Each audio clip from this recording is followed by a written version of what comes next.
কোনো বিদেশি অবৈধভাবে বাংলাদেশে থাকতে দেওয়া হবে না। কোনো বিদেশিকেই অবৈধভাবে বাংলাদেশে থাকতে দেওয়া হবে না। এটা আপনারা ভালোভাবে এই নিউজটা করবেন এবং এই যে আমাদের যে বিজ্ঞপ্তিটা এটা খুব ভালোভাবে আপনারা প্রচার করে দেবেন। কতজন আছে বলে আপনাদের কাছে, কোন কোন দেশের এই কতজন আছে এই স্ট্যাটিস্টিক্সটা আমাদের কাছে এখনো নাই। যদি স্ট্যাটিস্টিক্সটা নাই, ওইটা যদি থাকতো তো আমি বলে দিতাম যে এতজন আছে।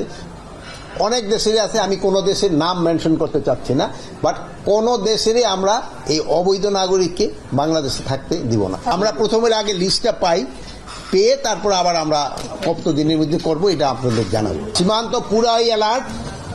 এই ওরা শুধু সিলেটে নয়, বেনাপোল এমন অন্যান্য ইসেও তারা কি করছে, এইটার কিন্তু প্রতি উত্তর আপনারাই সবচেয়ে বেশি দিতে পারেন। আপনারা সত্যি খবরটা প্রকাশ করে দেন, তাদের যে মিথ্যা যে খবর প্রচার করে ওদের মুখে চুনকালি পড়বে। আপনারাই কিন্তু সবচেয়ে বেশি ভালোভাবে পারেন এবং আমি আপনাদেরকে ধন্যবাদ দেই, আপনারা কিন্তু এটা প্রচারও করতেছেন। আপনারা এই জন্য আপনারা ধন্যবাদ পাওয়ার উপায়, আপনারা সত্যি ঘটনাটা প্রচার করতেছেন।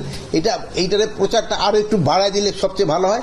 আর আমাদের যে ইংলিশ চ্যানেলে যেসব খবরগুলি হয় সেই সময় যদি একটু আপনারা একটু বেশি বলে দেন তাহলে সুবিধা হয় কি, বিদেশিরা তো অনেক সময় আমাকে বাংলাদেশি এই তো সবাই বাংলা তো বোঝে না, তারা বিদেশিরাও বুঝতে পারে। আপনাদের কাছে অনুরোধ যেসব আপনারা ইংলিশ খবরটা পড়েন বা ইংলিশের যেমন আপনাদের অনুষ্ঠানগুলিতে এইগুলিতে আপনারা এইটা